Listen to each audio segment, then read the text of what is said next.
Cheguei, meus alunos. Hoje vamos aprender muitas coisas sobre a nossa disciplina. Eu queria dizer que eu estou morrendo de saudade de vocês. Espero que vocês estejam bem, se cuidando, só saindo quando for algo de urgência.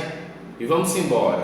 A nossa disciplina é língua portuguesa. Sou professor Eudes. Ali vai estar passando os slides que eu preparei. Agora é um slide muito simples, tá? Não vai ter muitas informações. E também vou transformar esse slide em PDF. Então eu preciso que vocês baixem o aplicativo para que o seu celular, seu smartphone ou até quem tiver notebook possa ler arquivos em PDF, tá certo? Vamos lá, e tá minhas redes sociais, tem o meu e-mail, tem o meu Instagram, tem o meu Facebook e tem o meu WhatsApp. Vamos lá? Essa videoaula vai ser dividida em duas partes. A primeira parte, que vai ser uma atividade que eu vou passar sobre compreensão, quase que não sai, sobre compreensão e interpretação de texto, tá? Vai ter um texto no livro, mas eu também escaneei o texto, vai estar aqui no slide. Você que não tem livro pode acompanhar a leitura do texto também. Depois dessa leitura do texto, a gente vai responder algumas questões. Quem tem livro vai responder no livro e mandar a foto para mim, para eu poder analisar. E quem não tem livro pode responder num caderno, tá? Eu elaborei algumas perguntas aqui diferentes das dos livros para que você possa responder, e quem tem livro e quem não tem livro possa participar das nossas atividades, tá certo? Então vamos lá. Essa é a nossa primeira parte, certo? Então, nesse primeiro vídeo vai ser eu dividi em duas partes para ficar melhor e menos pesado para que a gente possa aprender. Palavras iniciais. Estamos passando por um momento bem turbulento, né?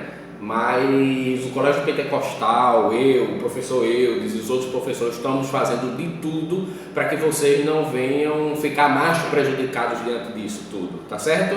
Eu tive que criar um canal no YouTube, né? Esse aqui é um canal no YouTube somente para o nono ano do Colégio Pentecostal, somente para vocês, para que a gente possa dialogar nos comentários.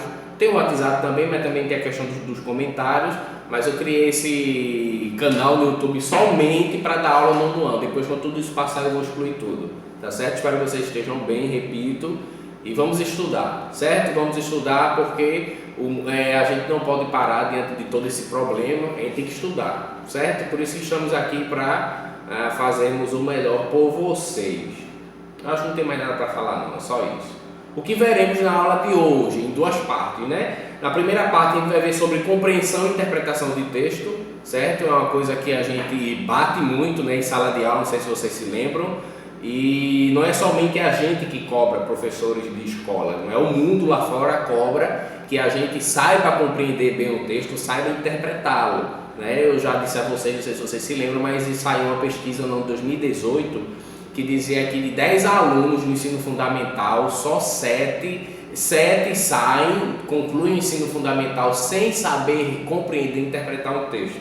Então é um número muito alarmante e a gente não pode fazer parte dessa estatística, tá? O Colégio Pentecostal tem treinado vocês o suficiente para que vocês possam se dar bem nesse quesito, que é a compreensão e interpretação de texto. E eu estou aqui para dar todo o meu apoio. Então a primeira parte vai ser sobre compreensão e interpretação de texto, certo? Algo muito simples. E a segunda parte, que também está no livro, é o uso de algumas palavras e expressões. Sabe aquelas expressões que a gente não sabe usar porque elas são muito parecidas? E é normal, né? Porque nem todo mundo não sabe de tudo. Mas a gente aqui vai ver algumas 3 expressões que a gente tem dúvida em usar, né? Então a gente vai ver isso na segunda parte. A primeira parte é compreensão e interpretação de texto. Quem tem livro, vá agora imediatamente, pegue seu livro se ainda não pegou e abra na página 24, eu vou esperar. Página 24 no livro de língua portuguesa, certo? Enquanto vocês estão procurando, eu vou falar aqui. Peguem também caderno para ir fazer algumas anotações de falas que eu estou fazendo, né? Porque é sempre importante essa diferença entre aluno e estudante. O estudante ele sai anotando tudo que o professor fala, tudo aquilo que ele acha interessante sobre o assunto. E não fica somente preso às anotações do caderno e ao conteúdo do livro, né? Então vamos lá. Logo na página 24 temos um texto que tem por título, um título muito curioso, mas que vocês dá para vocês perceberem do que ele vai se tratar. Veja o título do texto. gente é bicho e bicho é gente. O que é que vocês entendem somente por esse título? Reflitam aí. O que é que esse título fala? Qual o problema social esse título traz? Será que é uma piada? Eu acho que não. Esse texto, somente por seu título e essa imagem abaixo, né, que tem abaixo que eu escaneei aqui, já dá para dizer muita coisa. Somente o título e a imagem dá para falar muita coisa, né? E aí a gente tem dois tipos de compreensões, dois tipos de interpretações. Temos a leitura verbal, que é o título, certo? Temos o título, que é escrito em palavras, obviamente, por isso é uma leitura verbal. E abaixo temos uma imagem, que é uma leitura não verbal. Muito bem, é isso mesmo.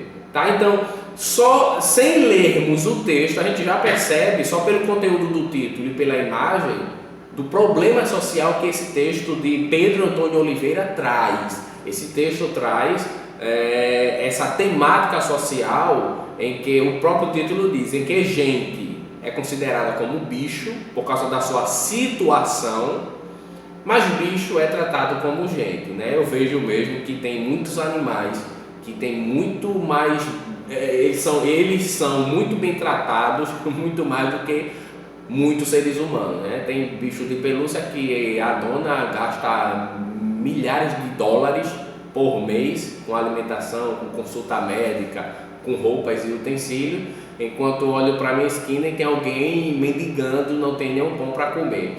Então, nesse texto tem essa temática muito importante e a gente está ainda nessa pegada do conto social, né? Não sei se vocês se lembram, o primeiro texto que a gente leu em sala de aula, não me lembro bem o nome, mas tratava justamente sobre isso, a questão da crítica social, né? É um conto que conta uma narrativa, um conto que conta, peguem aí, é um conto que narra uma história que trata sobre problemas sociais, né? Acho que a gente viu, me lembrei, foi a questão do trabalho infantil, se eu não me engano, né?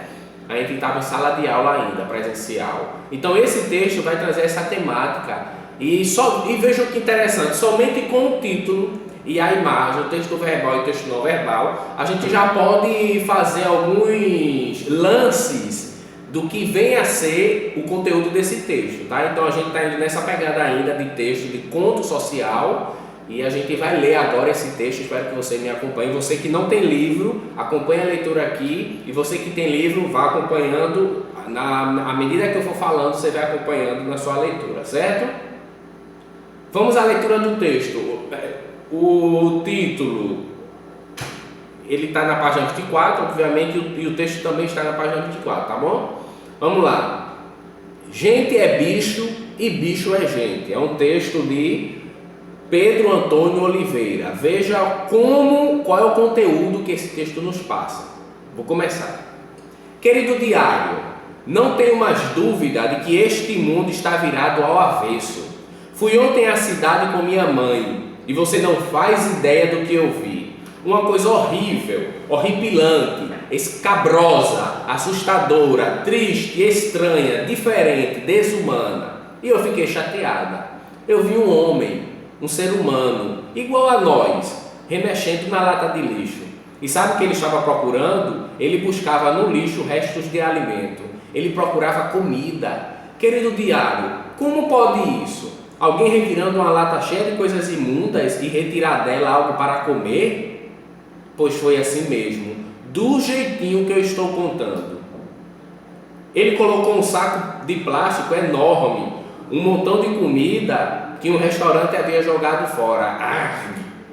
O nordestino seria, oxe, devia estar horrível. Mas o homem parecia bastante satisfeito por ter encontrado aqueles restos. Na mesma hora, querido diário, olhei assustadíssima para a mamãe.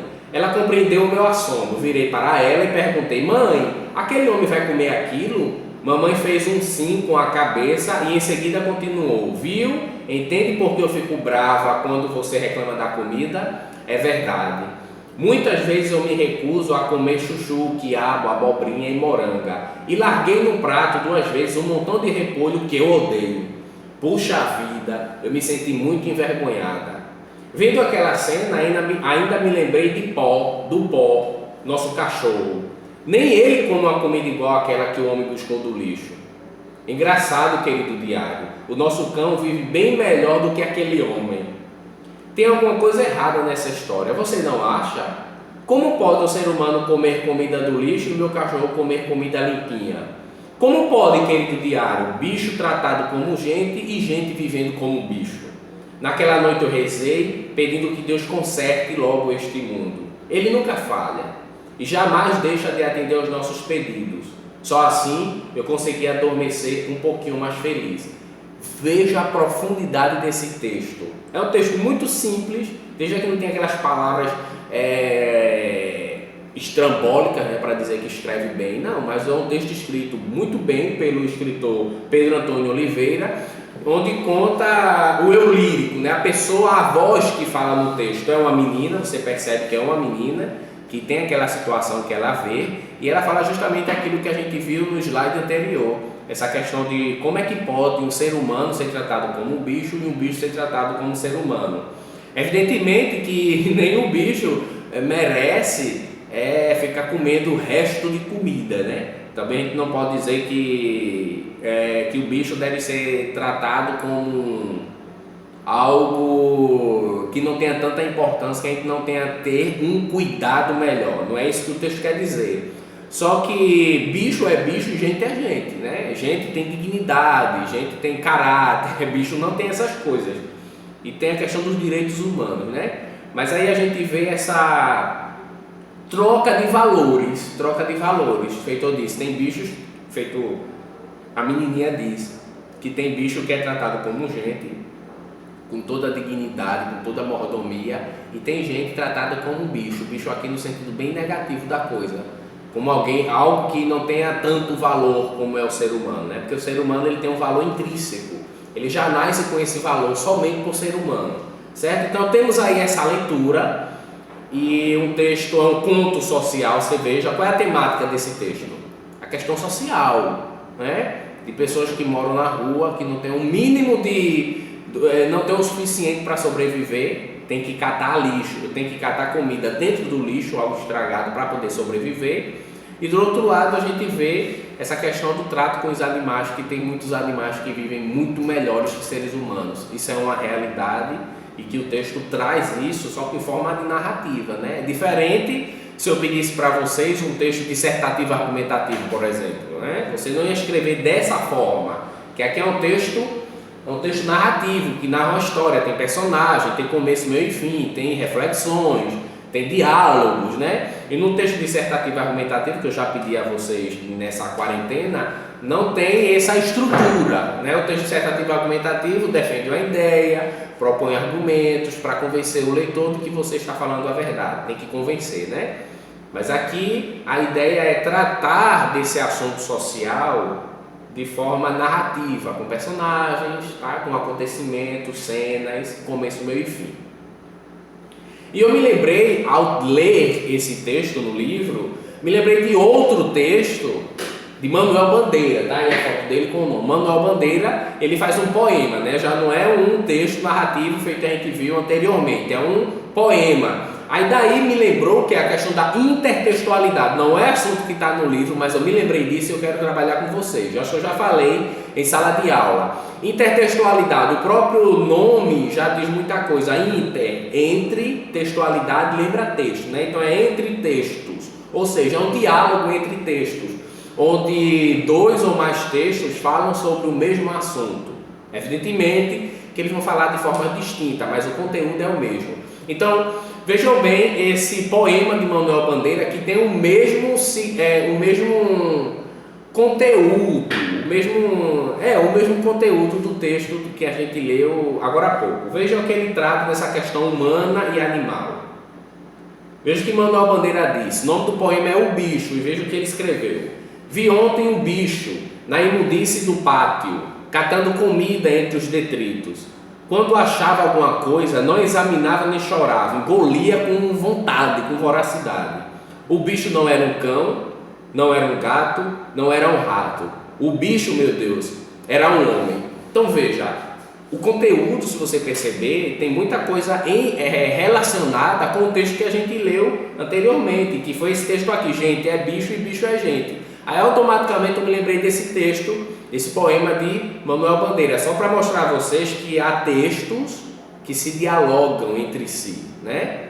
Então quando eu falo alguma coisa, eu posso estar dialogando com outra pessoa, porque ela falou o mesmo conteúdo, só que eu falo de uma forma e ela de outra. Mas isso é o que é bonito da língua portuguesa, de todas as línguas.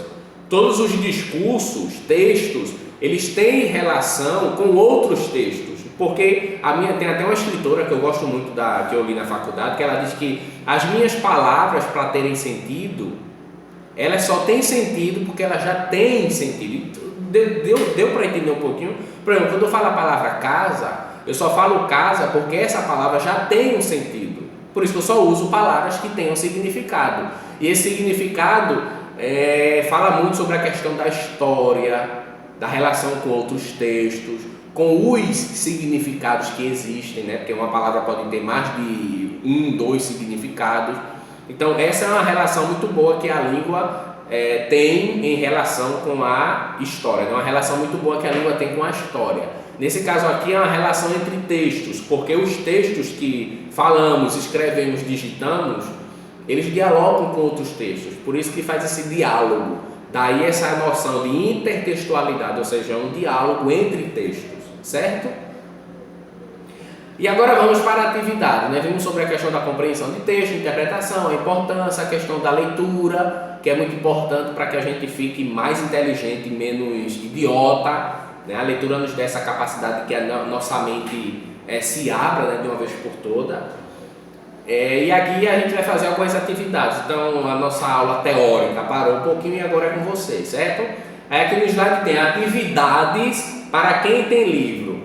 Quem tem livro vai ler novamente o texto, né? Gente é bicho e bicho é gente, que está na página 24. É bom vocês fazerem essa releitura.